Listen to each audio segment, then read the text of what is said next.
It's just a nice way to start.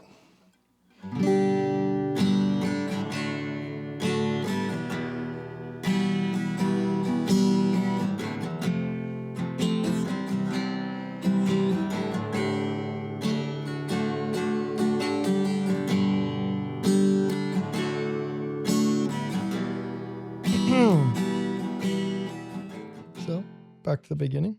Back to the beginning, where it all started. My counseling journey. Yeah. Do you know the story of how I know all of your stories. Could you just quickly... What? You have chocolate on your face. Where? In the corners. On my pup cup? Your big pup cup. Your alpha pup cup. Got it? Yeah, I think that we should talk about how you got into counseling, why that became your profession, why you're so passionate about it. Okay. Dabble a little bit in my background as a counselor. Sure. Well, what brought us here? Well, how early do we go back? Conception. In the womb. Bred to care about people's emotions. Mm-hmm. Born and bred. Born and raised. How Virgo of you. Is that a Virgo trait? Service? It's literally your I give. Oh, yeah? Yeah. That's like my mantra? Your mantra. Harvesting, giving. I love the word harvest. Harvest. Yeah. Well, when I first went to university, snuck in by the skin of my teeth, by the way. Do you know that? Mm-hmm. Mm-hmm. Thanks, Mr. Halverson. Halverson? Yeah. Yeah. Yeah. Yeah. Thanks to someone. I did not know what I wanted to. Well, actually, I did know what I wanted to do. I had an idea. I wanted to be going to journalism. Mm-hmm. Do you know that? Well, I'm not surprised. I don't think you explicitly said journalism. Oh, so you did know that. All right, Hank. Go on. Hank Moody. My fave character of all time.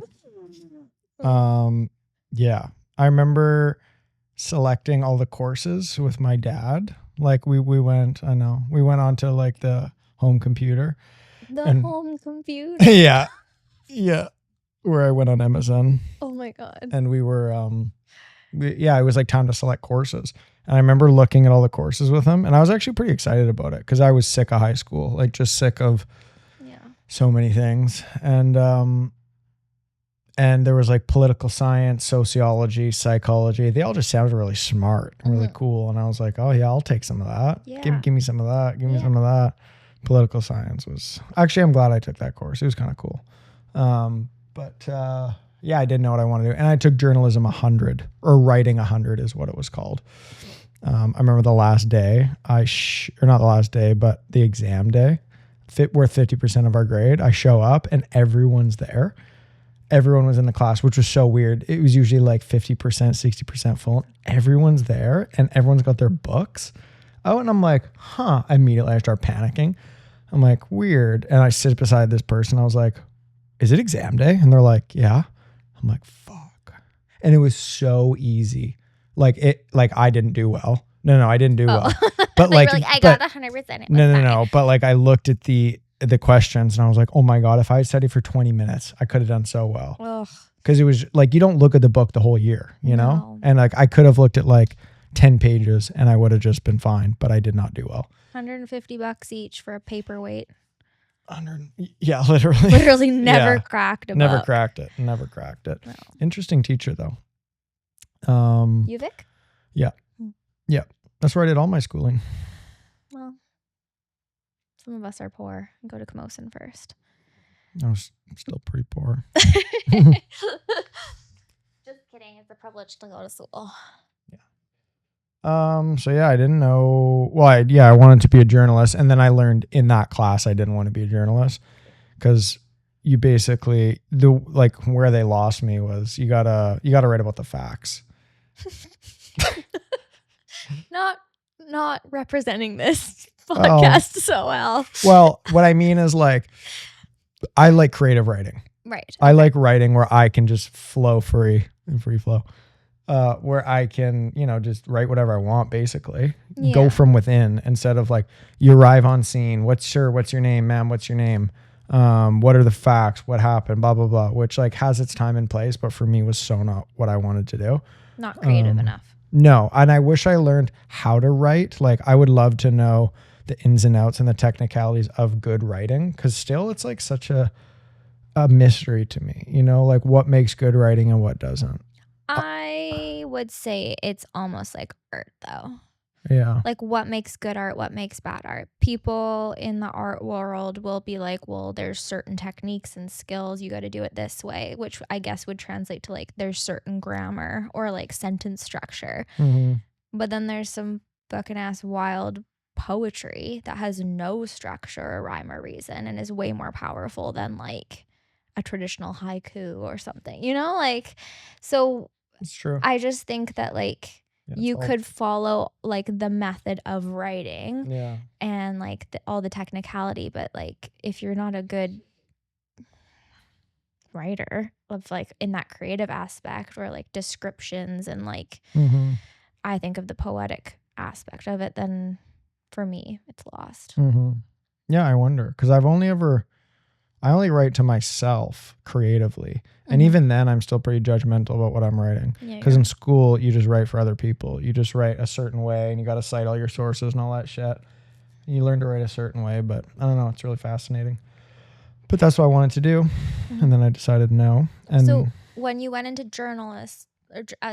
when you started looking into being a journalist, did you want to write eventually a novel? Did you want to write? Yeah, that's always been the goal. It's still the goal. Like I still want to write books. That's like the ultimate dream kind of is just to like dig within and I mean basically write about what this podcast is. It's just happiness in general and everything that it took and just everything, like all the lessons along the way and like just the human struggle, the human condition in general, I think is the thing that interests me the most.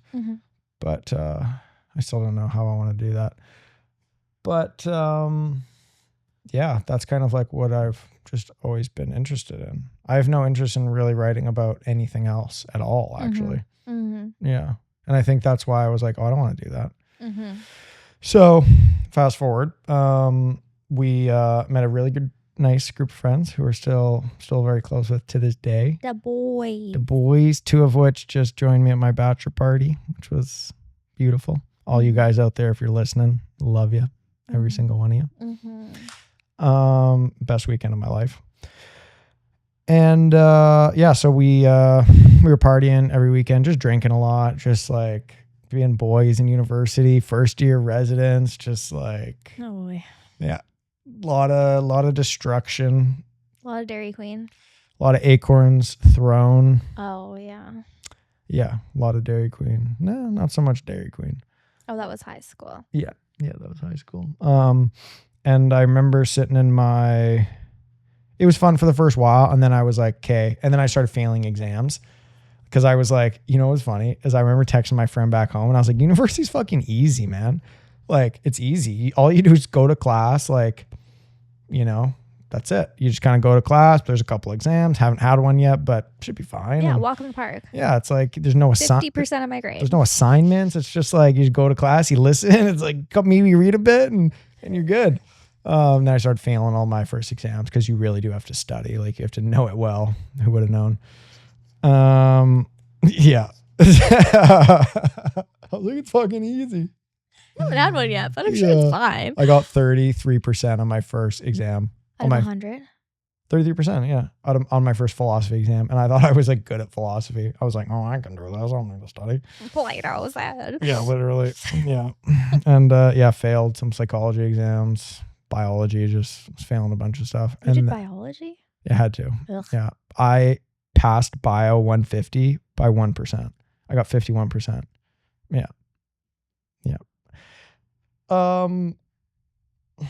Hire me. Yeah, literally. Yeah, keep listening to me. I really know what I'm talking about. Proof that academic skill does not translate. Does not necessarily translate.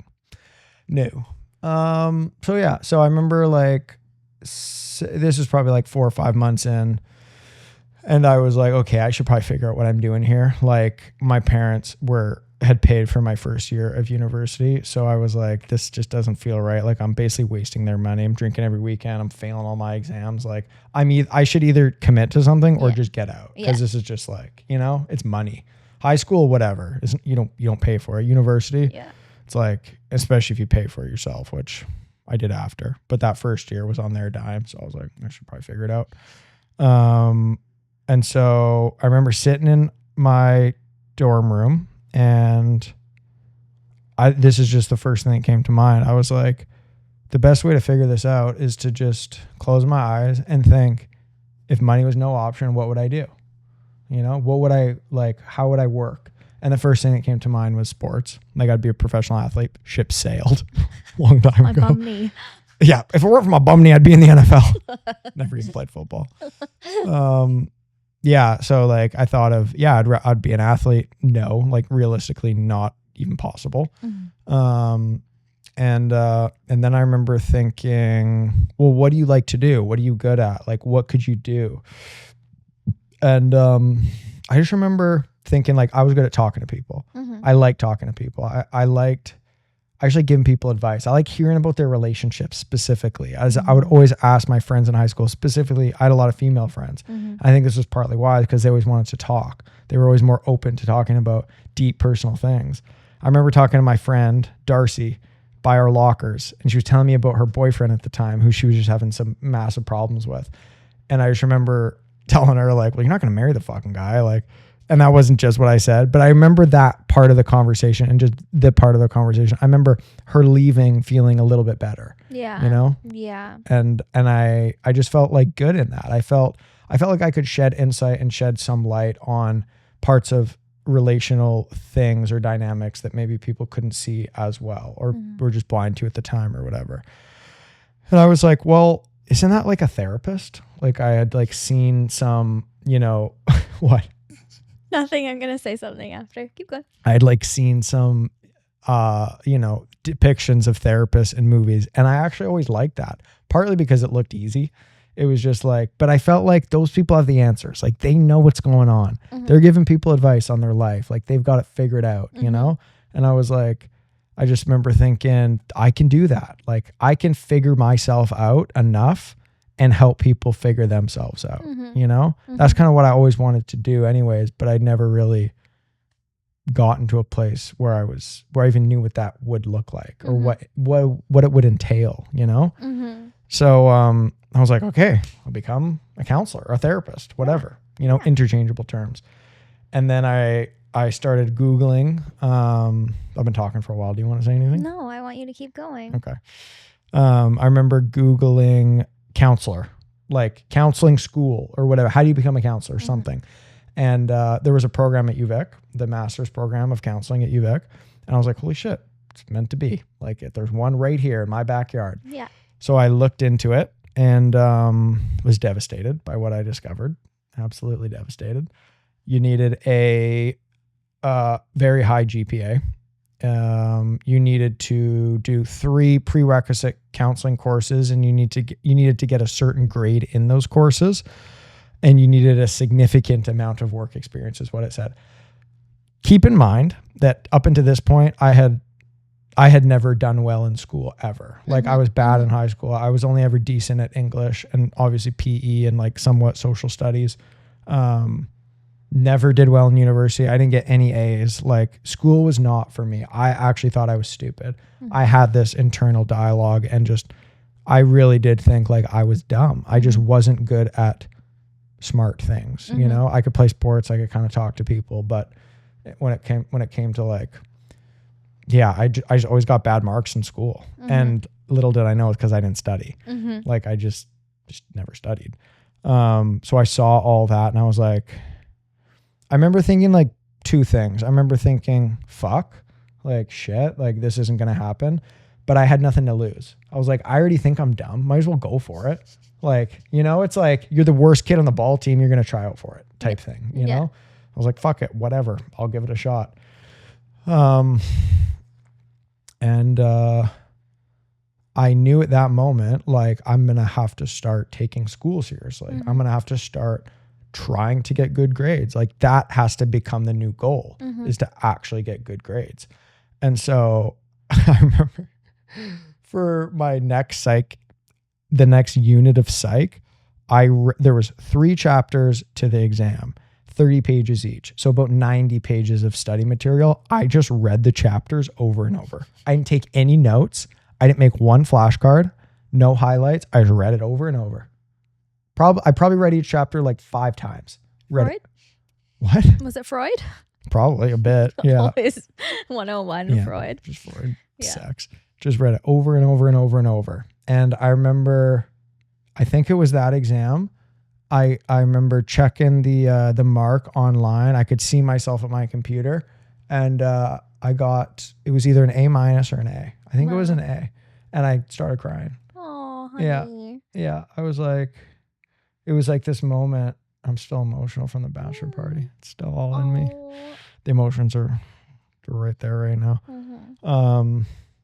I just remember thinking like, I can do this. Like this is actually possible. And for me, that was a big deal at the time. Yeah. Because I really thought, I've told you the story about in high school, we all went to check our biology mark. All the little girls were like, oh, I only got 86. I'm like, fucking, I got like 63. I don't even say anything. I just like shamefully go back to my seat. Ugh, that was the worst feeling. Yeah. What happened? Yeah. And my sister was really smart, and I just never thought that was me. But I saw that A, and it was proof. I was like, there's no faking that. That's a fucking A. And that's because I worked hard. That's because I tried hard at this thing. And that's when it clicked. Like the book Mindset by Carol Dweck, like it's like you have like a fixed mindset and a growth mindset. Fixed is like you're either good or you're not. And growth is like, it's all dependent on your effort, you know? And that seems like a simple concept, but for someone who never put themselves in positions of fail or not, you know, we'll do a whole nother thing on that whole thing. But well, and you had internalized not only that you were stupid or dumb or whatever word you want to use, but also you have shared like that your perspective on sports, why you're so good at sports, it was just because you were good at sports. Like for a long time, it was just, you were just good and you obsessively did it, which obviously like practice makes perfect, but I didn't know I was practicing. You didn't realize that. So then you really didn't have that concept of like, if you study or if you practice, you will obviously become smarter or learn more or absorb the information differently. Whereas you kind of had for so long internalized this thought of like, you either are or you aren't. Yeah, and you can't got do it anything. or you don't. Yeah. But you got that A. I got that A, and then my life became about school. It was like all I did was just study. Like it became an obsession. It became like this new piece of me that I could just grow and like just foster and develop, you know? And I slowly got better at studying. I learned to take notes and like make flashcards and better strategies of studying. And I finished that first year with like a couple A's and like, you know, some B's, a C here and there and all that shit. Second year, continued to take it seriously. I got progressively better at doing school. And I realized like I could have been doing this all along in high school instead of getting stoned. And like I literally, after school, especially in grade 12, I would just like hang out with some friends, get so fucking baked, come home, open my biology textbook, read 3 sentences and be like, fuck this. Yeah. And then start playing video games. Yeah. That was my studying, you know, literally. Like that was the extent of it. We had such different upbringings. Yeah. You count yourself lucky. No, I liked I'm glad it went the way it did. So yeah, by third year, I had it dialed in. Like I got like straight A's, like A+, A's. I was mad if I didn't get an A+. Like I just went so fucking hard. My friends were like, who are you? Like, what have you turned into? Nerd. Yeah, absolutely. I remember I was seeing this girl at the time and I brought my textbook to her place because I knew she'd be spending like 20 minutes getting ready.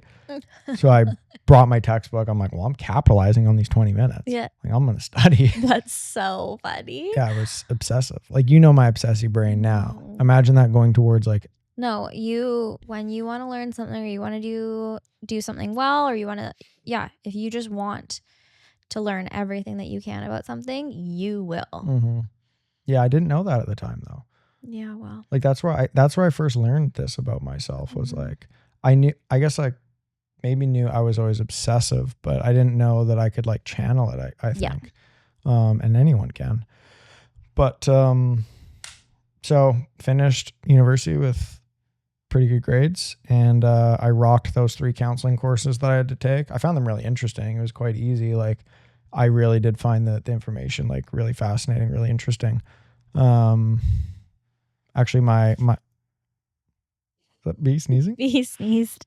Yeah, my teacher for my 417 class, which was like the counseling skills course, Mhm. she wrote such a nice my like final thing was like 50 pages because it was an hour or 40 minutes of you counseling someone, Oh, yeah. and and you had to transcript all the dialogue, and then you had to analyze all of what you were saying to the person and what you could have said differently. Mhm. And I found it so interesting and so easy to be like, oh, I should have said this. I could have said this, but I said this because of this. And it was like 50 pages. And she wrote on it, I got a 97, and she wrote, this is the strongest final project I've seen in my like time as a teacher. Wow. And that was the moment where I was like, where I actually really started to believe in myself and was like, whoa, like someone, I'm going to get emotional again. Like someone like sees this, sees it in me. Cause I was like on a 1-track mind, obsessive path, but still pretty low self-esteem, generally speaking, Mhm. and was still kind of like doubtful that I could do this. Mhm. Graduated, started working at group home, started volunteering. That's where I met Shar. And Kira. And Kira, yeah. I worked at a group home for a year, and I volunteered at a suicide hotline, like chat in space for 5-6 months or something like that. I worked as a support worker for 2 years, and then through university, just to like build up all the work experience. So those are like the 3 things you had to do. Did you just take the summer between your grad year and your master's, or was it a full year? I think it was 2 years. Oh. I think, because I worked in the group home for the first year, and then I stopped working in the group home. I remember I worked there for just over a year, and then the guy wanted to promote me, and I was like, I don't want to do this. Man. Like, that place was like, I don't know, just Groups homes on runners. yeah, there was just lots going on there. And then I worked for Osanis for the next year. He was worked as a support worker for people with like pretty severe disabilities. And my boss was like a human textbook. Yeah. Like to this day, probably academically the most intelligent person I've ever met. And he just changed the game for me in terms of like analyzing your own brain and analyzing your own self to improve and to learn things about yourself. He taught me, I remember the first time he said, pretty much everything that you do and are learning goes back to your family of origin. And I remember thinking, that's stupid. Like, flash forward to here where we're like, fuck, there it is again. Right? Like, there's that childhood drama. Yeah, it's so weird to think like at that time I gave no credit to that. The fact that you also didn't think emotions were important. Yep. Could we have a moment for that? There was a very long time where I thought they were just something to be controlled and pretty much just weighed you down and were just like illogical. And now you're literally the most emotionally intelligent male I've ever met. Thanks. It's nice of you. Yeah. Thanks. Yeah, they're important. I see them as like the shark, and the thoughts or intellect is like the minnows now. I used to say it the other way around. Now I don't. So yeah, worked at the group home, did all the work experience stuff. Me and Shar applied to the program at the same time, and we were both bugging each other about like not getting in, and we both got in. And it was a pretty competitive program. They said that was the most competitive year, so we didn't have like we found that out afterwards, but we didn't have high hopes from the get-go, just because apparently it was like everyone knew it was pretty competitive. Yeah, got in, learn nothing in grad school. Pause. Essentially. You get into your master's of counseling. You want to be a counselor. Yeah. At this point, have you gone to counseling yourself? Have you ever been to a counseling session? No. Never. Never. No, I'll admit it. I didn't. So fast. When Never you told once. me that, I was like, what? I thought still at the time that like you didn't have to. Like, what's the point? Like, you just figure it's like solving a problem. Like, I don't need to solve my problem to solve your problem. That's the way I kind of looked at it. So different, eh? Isn't it wild? Now you're like, I have to work on so much of my own stuff in order to show up for those that I serve. Yeah, and I remember Tim saying in our first theories class, he said you can take people as far as you've gone yourself with your own work. And because I hadn't done any of my own actual work, I considered like meeting with Oscar as like counseling in a way, because I would being mentored. Well, but I would ask him like all these questions about what don't I see with myself? What are my blind spots? What are my blocks? Tell me what I do wrong. Tell me like why I'm this way, why I'm that way. And I wanted to know. And he'd tell me and I would think about it. And I kind of thought that was it. I was like, okay, like I've got enough. Yeah, you said you can take people as far as you've gone yourself. And I remember thinking that's just bullshit. Like, not true. Like, because I hadn't gone to counseling. But now I 1000% believe that. Yeah. It's just like, it's something weird where subconsciously, if you don't have that territory mapped out for yourself, you don't even have to have experienced the same thing. It's not about that. It's about understanding what shame is, what fear is, just the depths at which a breakup can affect someone. Like, just being in that zone and like having spent time in that territory. If someone else is there and you haven't, you're going to be uncomfortable with it. You will subtly and subconsciously take them out. You'll try to fix it. You'll try to, you know what I mean? You won't be able to exist with them in that. Yeah. I get that now. I didn't at the time.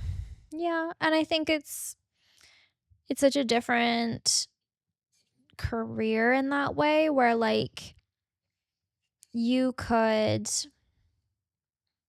do a job but not be the recipient of that service and still do a really good job. Like, for sure. You know, like I just think someone that's in like administrative skills or that kind of a work environment, like myself, like I'm just naturally an organized person. I like that.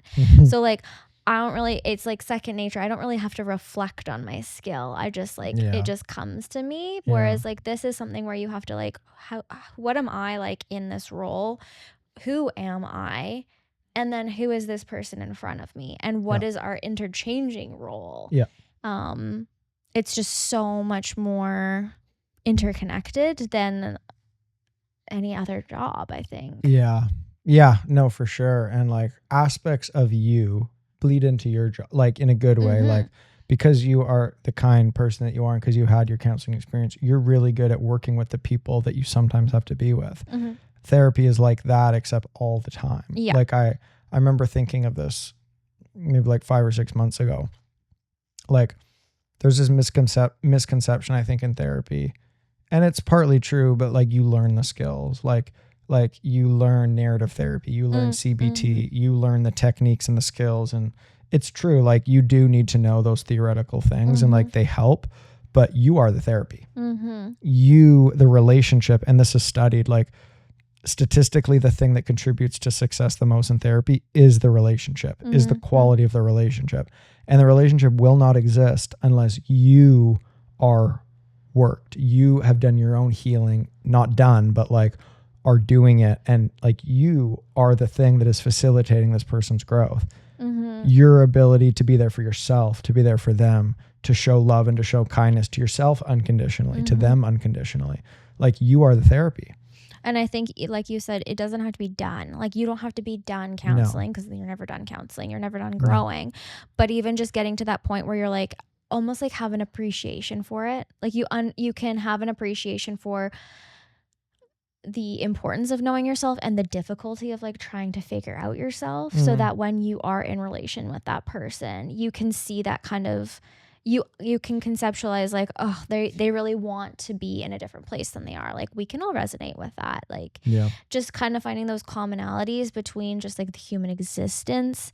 I think therapy and counseling open your eyes up to that, and just have that new reflective lens that you can have in session or just within yourself. And if you don't have that kind of like self-awareness or openness to explore that, doesn't matter if you are like healed, it's if you can't even just have that self-awareness of like, what am I bringing into this room with this person? What is this person bringing in? What's interacting?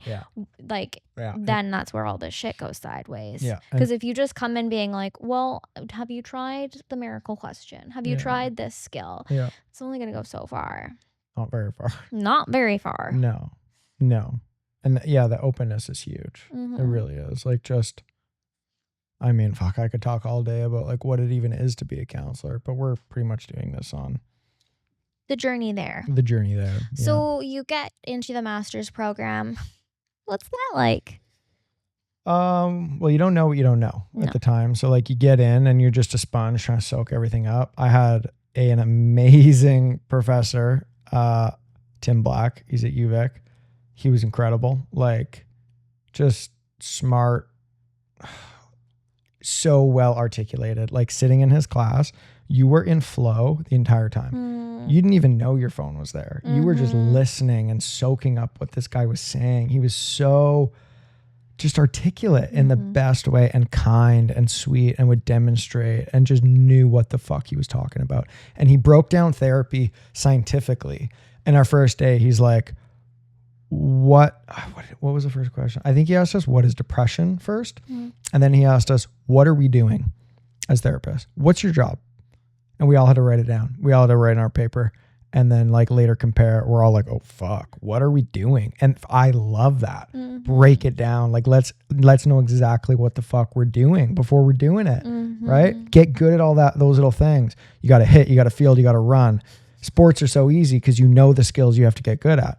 Therapy is like, what the fuck am I getting good at? Like, I don't know. And I kind of had an understanding, like this is a vague art, you know? So listening to this guy talk, it was like, he breaks it, like he really put in a lot of thinking effort into trying to understand what the art of therapy actually is.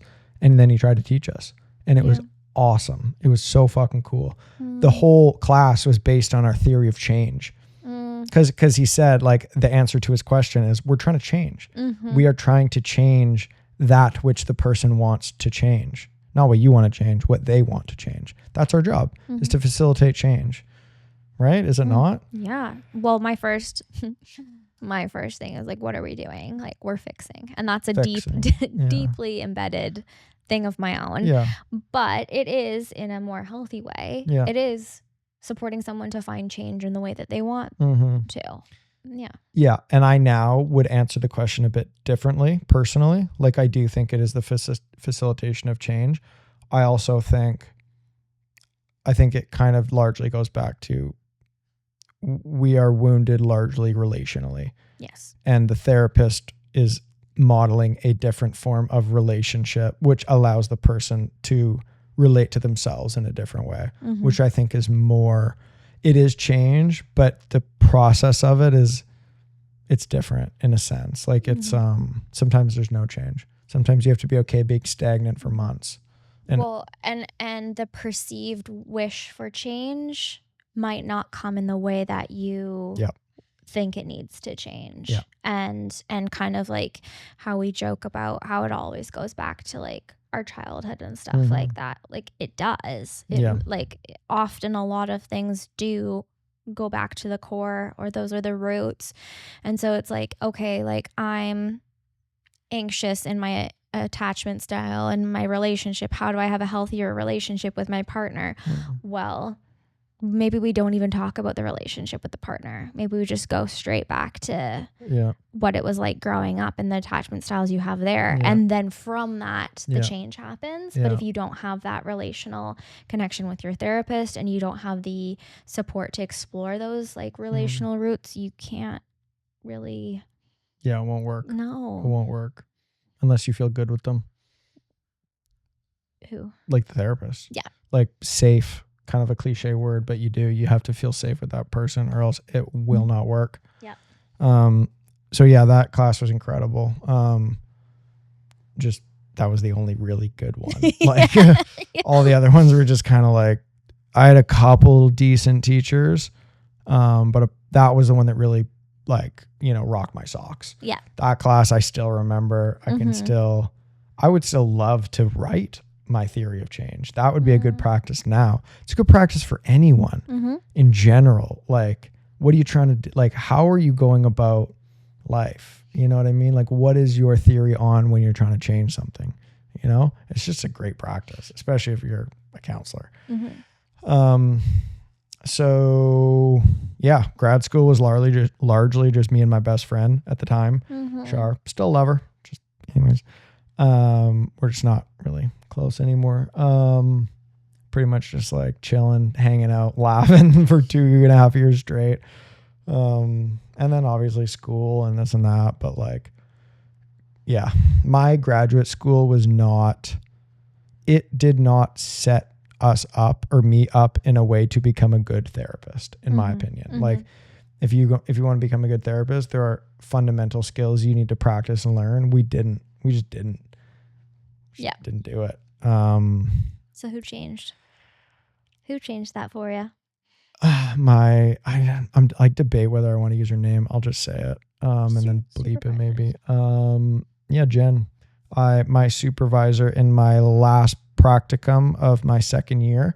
I remember going and meeting with her. We still joke about it to this day. She's like, okay, she's 60, I think now. Super sweet lady, like kind of white, purple hair, very bubbly, bouncy personality. Like just someone you can just like, I don't know. She's just a bubbly ball of joy. Warm. Warm, but wicked fucking smart. And you don't really know until you spend like a minute with her. And then you're like, whoa, that wasn't what I was expecting. So we go in for interviews for the practicum. And I didn't want to do it at Pacific Center. I wanted to do it at Island Health because it was the better one. And it was like, set me up for a better job, better position, better pay, I wanted that. And then I didn't get the Island Health one. I remember going in my tight, my dress shirt. And I was just like, proper, trying to answer the questions all perfect. And then the Pacific Center was my last choice. It was my backup. Is that funny? And yeah, I remember going in to meet with her and I just liked her. Everybody liked Jen. She's just like, she's the best. She just makes you feel good. And I remember her asking me, what do you want from this program? And I said, just challenge me. Just challenge me. Just really, really stick it to me, just challenge me. And we still joke about that because there's many things that were coming through me answering that question. And that's maybe for another day. But it wasn't just that I wanted to be challenged. It wasn't. There was much more to it. And she knew that. She saw that. And she even said, she's told me, she's like, I didn't know how you were going to work out. I didn't know how you were going to turn out. She's like, I didn't know if we were going to reads your paper. You come in all hot stuff. Oh, clearly an athlete. I think I know want to everything. be a counselor. I've never been to counseling ever. If I just, obsess about things, I can do anything. You can do anything. Just challenge me. Challenge me. Counseling's stupid. Big, strong. I don't cry. I don't feel my emotions. I'm a big, strong man. I remember reading the Psychology Today, all the counselors' bios, and just thinking dumb, lame, dumb. Okay, but also Some of them are pretty some bad. of them are so Some of them lame. are pretty bad. Like when I was just recently looking for a new counselor, I was like, this is what you're saying about yourself? I know. It's pretty whack what people write on there. Yeah. One day I'll write for you what I wanted to write back then. Okay. I thought I was going to change the game. I did. I was like, I'm going to start a new style of counseling. It's called fucking suck it up counseling. Pull up Pretty your much. bootstraps. Yeah. Mm-hmm. Oh my God. It was just all logic. Yeah. I just thought like if you just, this was essentially Freud's theory actually early on, was that you illuminate to someone where their like incorrect patterns of thinking are, and you teach them about themselves, why they're doing what they do, it should alleviate, right? That's what Freud thought, like very early on, was that insight will facilitate the change. Yeah. But it isn't. I mean, insight's helpful. It's helpful. And then there's a lot more to it. Yeah, there's a lot more. There's a lot more. But yeah, so I met Jen. The process was we had to do 200 hours of counseling. And for many of the sessions, you videotape the session. Highly uncomfortable. Ugh, the worst. Yeah, you get consent from the client, obviously, but you videotape the session. And then every Friday, I met with her for supervision. And during supervision, we would go over my counseling tapes. And she would, in the best possible way you could, teach me about counseling and about myself. And it changed my life, changed my world. Yeah. Carry on. What are you gonna joke about? I'm trying to get vulnerable here, and what are you gonna joke? Hey. Did you get itchy Oh, or? You've got all these one in the chamber, just ready to.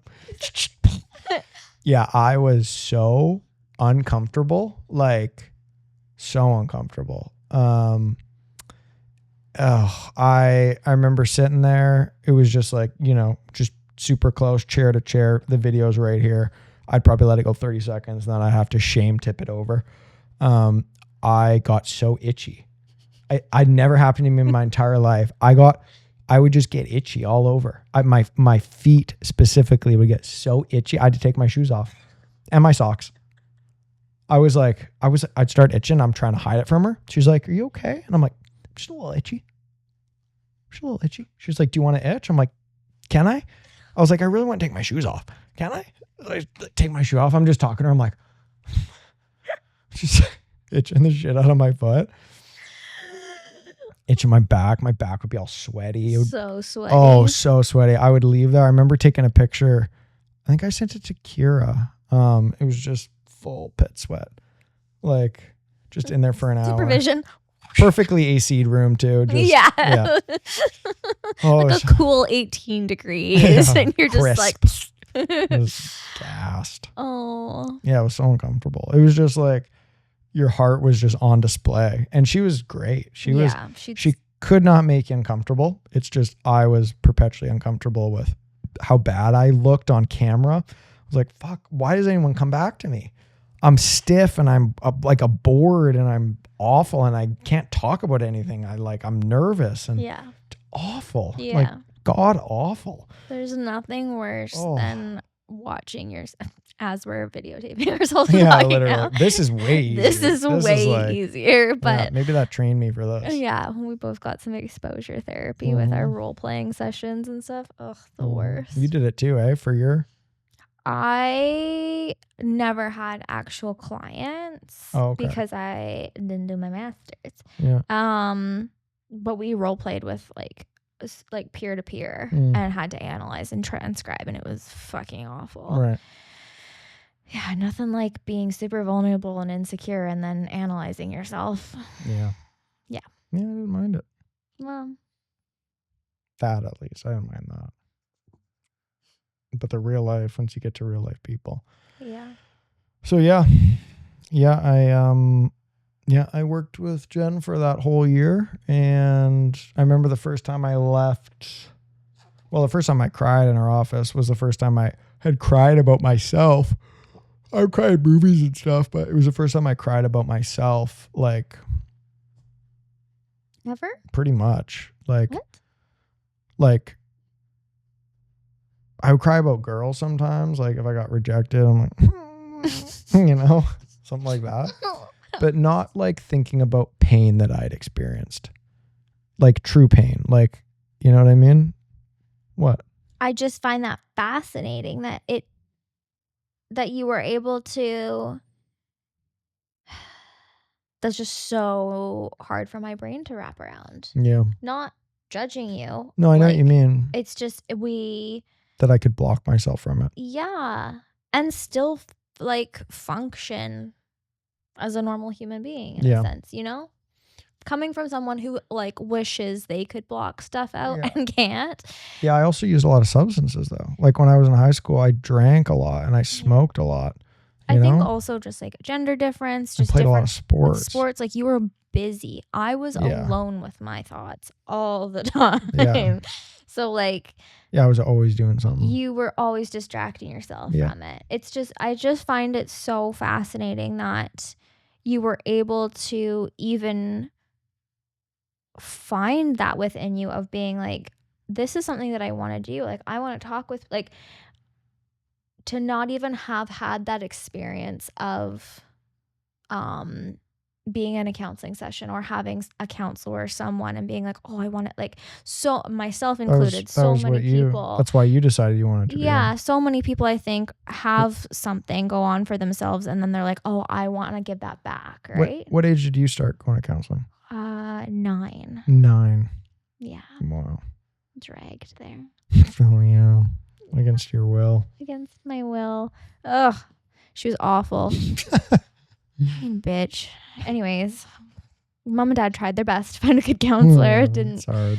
Didn't know what they got into. But yeah, I think it's fascinating just because I think so often that like we have like the wounded healer counselors, right? Where it's like, you know, I wanna. If you're one of them, stop.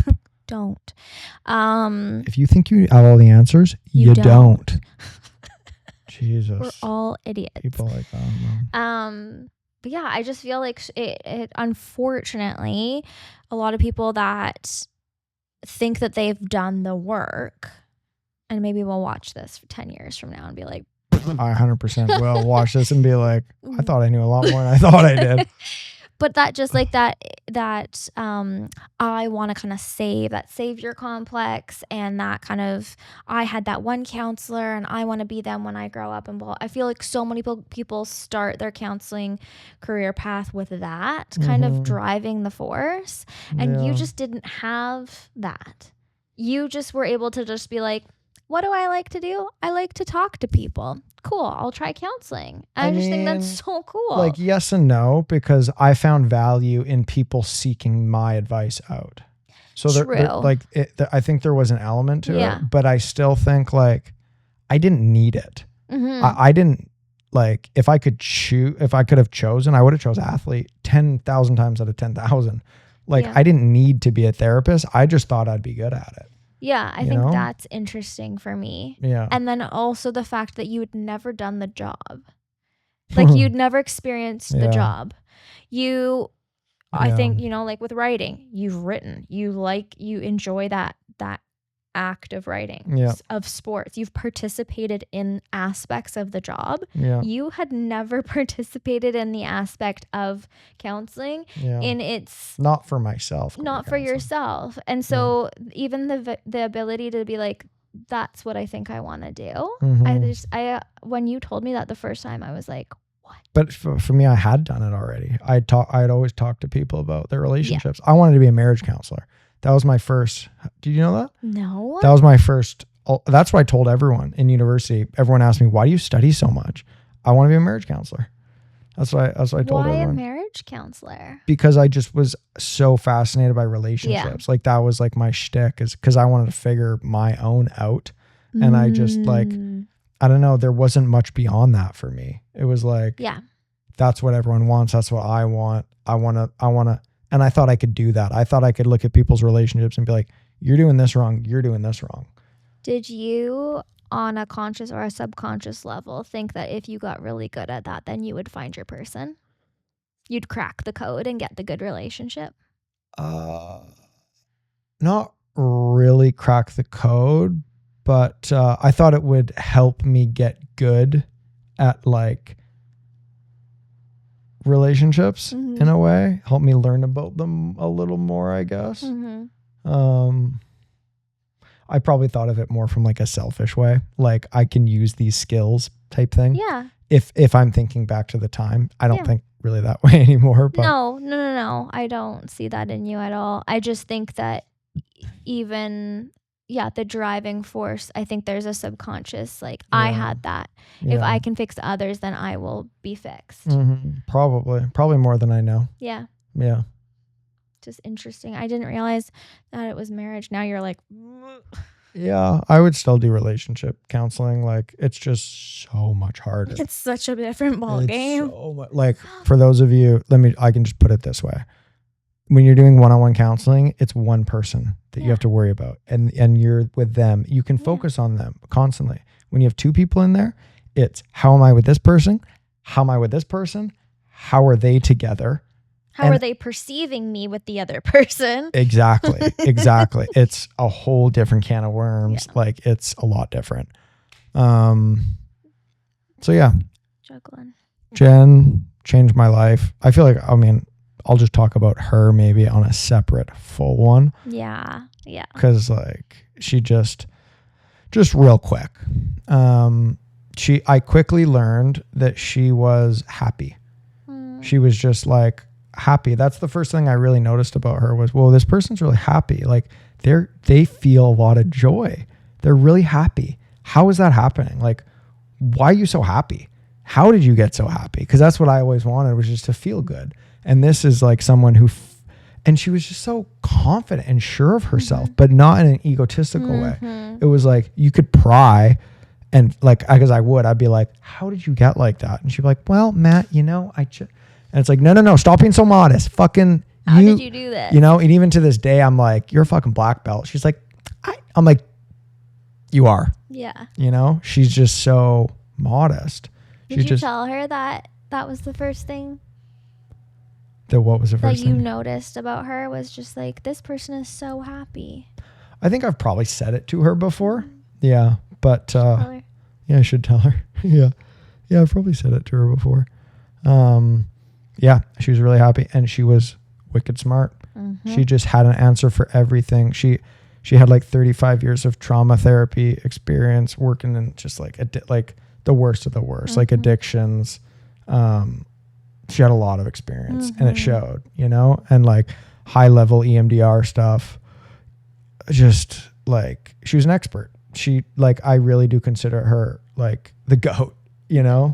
She's an expert. She is just so good at what she does. And what she does is like what counseling is fundamentally is, yes, learning to heal yourself before you can heal another. And she has done that to a greater extent than anyone I've ever met in my life. And I had the beautiful privilege of getting trained and taught by this person and then later became my therapist. And I consider myself the luckiest freaking human on earth. I genuinely wish everyone could just meet her and have 1,000 hours with her. I know. Because the world would be different. It's just like... Should we pretend that we broke up just so that I can start seeing? I don't think she would. But those people are out there. Yeah. You seek them out. You'll know when you find them and be picky. If you're trying to find a counselor, be picky. Be as picky as you possibly can. We'll have a whole episode about...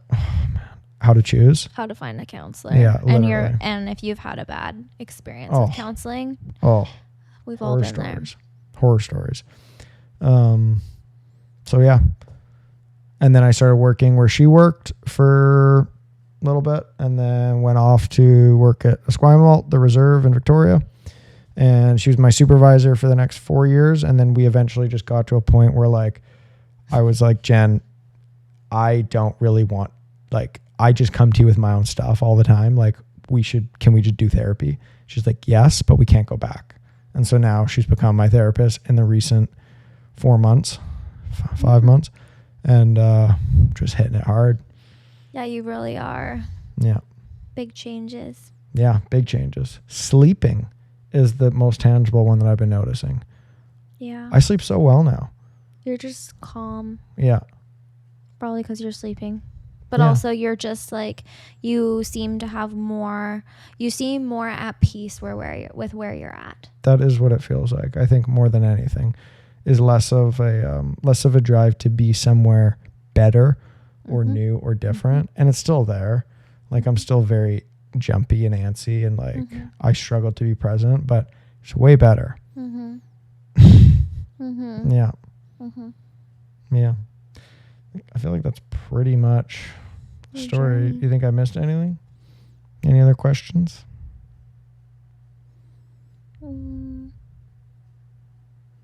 Look pretty in the light. Thanks. Welcome. You started your own private practice? I did. Yeah, my own private practice. It's in an RV that is parked outside our place. Right there. Sounds so weird. bad. And it's Beautiful. all thanks to me. I'll have a video on it one day. It's all thanks to me. It is thanks to you. You came to me with the idea. I hated it at the time. And now I'm really glad I did it. If you're a counselor or even a massage therapist or a chiropractor, get an RV. Get an RV. Park it outside your place. Fix it up yourself. Decorate it yourself. You don't have to worry about paying rent. It'll pay for itself in 8 months. You have to worry about paying rent. Scheduling. Just hop right outside. You want to book a client on a Sunday night? Go ahead. It's the best, man. It's the best. So nice to have that freedom. I'll never go back. The only thing is heating it in the winter is a bit tricky. That's it. I think that's the one thing that also has drawn you to counseling is the like being your own boss. What? Freedom? It's the best. Yeah. It is. I am fully in control because to be a successful counselor, you have to be a good counselor, right? You can kind of fake it. Most likely people aren't going to come back, you know? And you can kind of actually be shitty. And ironically, some people will gravitate towards that. You know, they just don't know better. It's sad, but it's true. You have to be a good counselor. And to be a good counselor, you got to work on your shit. Yeah. My fucking life and my job is to work on my shit, work on myself. It's so cool. That's what this whole thing is. And I think that's so interesting. Oh, my eyeball. Like, we have talked so much about this in our relationship, and I think until people meet you and know you, they don't really understand that, like, how much you like to grow, how curious you are, and how much you are always thinking about yourself and evaluating to a fault sometimes. A little perfectionist. Yep, sure. But yeah, sometimes talking with friends about like, oh no, that like he's working on this, and it's like, it's not like, oh, my shitty boyfriend's working on, like, you are working, like you just are so curious about what makes you happy, what makes you well, how to make a relationship successful. Like, you are just always wanting to learn how things work and why they are the way that they are. That, like, yeah, it, as much as you give your clients, you get back from it too, because you are having the freedom to be able to enjoy your life outside of counseling hours because of the flexibility with it, which you love. And then also you like to do better in your job. So much of it is to reflect on yourself. And so it's not really work. No, I mean, it is. But no, I know. And that was really nice. Thank you for that. Welcome. Means a lot that you see me that way. Little Gemini action in there. Yeah. Gemini curiosity to balance out your Virgo serviceness. Yeah. And it's just like, it is the coolest thing. And it's a lot of work. But when you really do, you get someone who just really does thank you. And they're like, I feel so much lighter. That is often what people say. It's the best. There's such an energetic thing to it. Like, wow, I feel, and they tell you something that they've never been able to tell anyone. And you just are like, yeah, that fucking blows. And you're still you, you know, and you de-shame that shame. You know, we were at the bachelor party, Matt, we were walking to the beach, and Matt was like, I forget, we got talking about this. And he's like, you traumatized the trauma. With love. With love. You traumatize the trauma with love. Yeah. All your protectors. Yeah.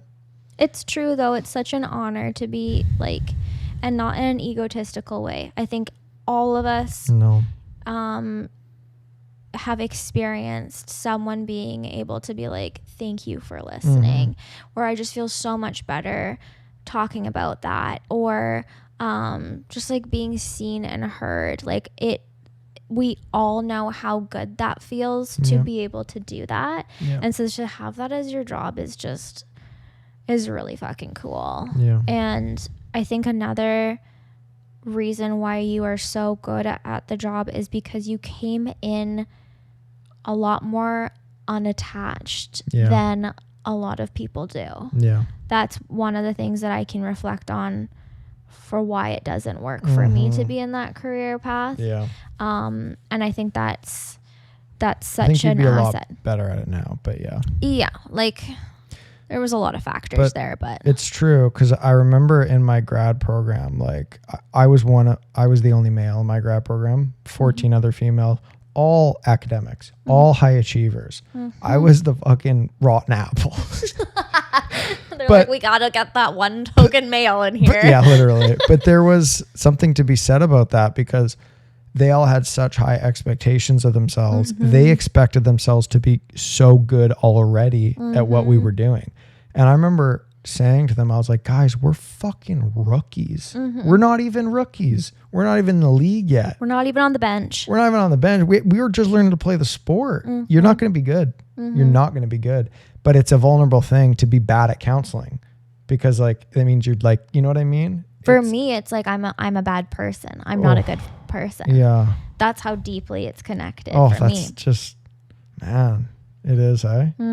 Because I've seen so much of my worth being there for others. Yeah. So I've associated that. I can get there. Like, I've let this person down. Yeah. But yeah, probably more so tied in for you. Yeah. Yeah. You had some nice words for me. I appreciate that. Well, I appreciate you. I love you. I love you. I feel a good place to pause, or what do you want to keep talking about? I mean, I could talk about this all day, because it's about me and my profesh, but how long's I don't know. this I been feel like it's getting dark. Like, we should probably wrap it up? Really got to figure out the lighting in this sitch here. Anything else you think I should? Nope. I love it. Like, some days I don't, but I freaking love it. Like, it is, it's just the perfect job for me. It is the perfect freaking job for me. And I'm so glad that for whatever reason, that popped into my head. Like, I can't believe it.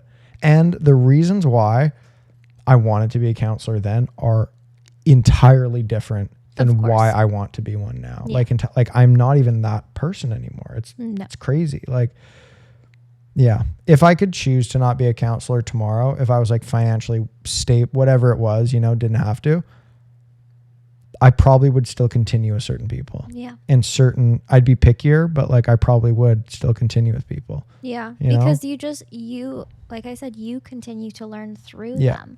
Not that that's your client's responsibility, but that's just the nature of the relationship of counseling is like, it's beautiful. Man. You exist with people in the deepest, most hidden, vulnerable aspects of human nature that we all sit with on a day-to-day basis. And you got to be with that person in that and heal with them, through them. They heal through you. I've been brought to tears by countless people in session, and I will cry. It is like some days the most beautiful job in the world, truly. It is. And if you I would just, if you are a counselor or if you're in that profession, just don't think you got it all figured out. Keep learning, man. Keep going, working on yourself. It's okay to not know. Like, it's beautiful to not know in a way. Like, admit you don't know. The more human you can be, the more real you can be, instead of pretending that you have to have it all together and things like that. I think we get so lost in that part in the realm of helping, whether it's counseling or otherwise. Like to be able to like sit in a session with someone and be like, wow, that sounds really difficult. I don't know what to do with that, but like, let's work on this together.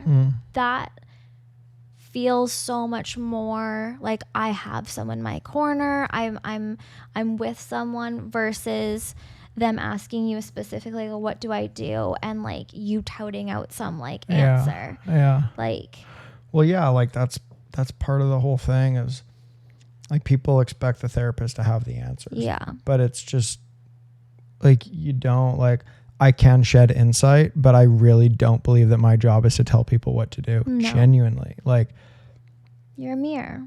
I'm a mirror and I just don't know. I can't pretend like I know how it's going to play out, how your life is going to play out if you make this decision, if you make that decision. Like you really are a mirror trying to support that person to make the decision that they need to make for themselves. And I have given advice, but like very There's a few, time and a place. few and far between. It is not about telling people what to do. It is fucking not about telling people what to do. No. In fact, that can be very damaging and people don't actually really want that, you know? No, and if you can empower don't need someone, no, exactly. And if you can empower someone to learn that they are capable of figuring it out, like, Exactly. I'm going to use you as an example. Like, you know, spoiled Italian boy. Just a boy. Just a boy. If mom does everything for you, Don't have to do much. don't know how to boil water. 22, boil water. What? No, I was 20. But like, yeah, if you can empower that person to be able to learn that they are like self-sufficient and they are capable and they are strong versus like always having to come to ask your therapist, like that's not helping them. No. It's like when I do tarot, I don't know what your day is going to look like after this. I'm meeting you for an hour. I'm meeting you and seeing this much of your life and only the life amount that you want to show me. Yeah. I'm not going to tell you how to live your life. It is like tarot, genuinely, because when I read tarot, the few times I've done it for people, I'm not good, but I just respect the cards. Exactly. But it's kind of the same because like a card will play and I'll generally tell the person this can be what that means, which is what I do with people's stuff. When they say like, I have anxiety, I have depression, general large terms. And I can say, okay, this could maybe be some blah, blah, blah, blah, blah. And then in tarot, they relate to an aspect of that. Oh, tell me more. Oh, tell me more. Oh, that's a thing. Okay, well, blah, blah, blah, you know? And then it goes from there. But it's not me knowing. It comes from my curiosity about them and being able to facilitate a deeper dive into them in a safe way, not just going right to it, but like understanding where that person is at and kind of meeting them where they're at. And I think that's it. Like, that's what you're also helping that person. You're helping them know the pace that they can go at that feels safe and comfortable. Come here. Our other little Join us. counselor. We'll end on this. Join us. Come on. Join us. Bang. Bang. Come here. Come on. Come on. Want a cookie? Ouch. Oh, Ouch. ouch. Oh. She says, don't fib, Dad. Just kidding, B. Come Just here. kidding. Come here. Oh, Bailey. No. Oh. Come on. Oh, little mouse. Sorry. Where's one? Come on. Come join us. Come on. Oh, you're such a good girl. Oh, you're such a good girl. Do we need to take a picture for this one? Yeah, we do. Should we get B up here? Mm-hmm. Oh, I just love you so much. Oh, I just want to counsel me. Funny.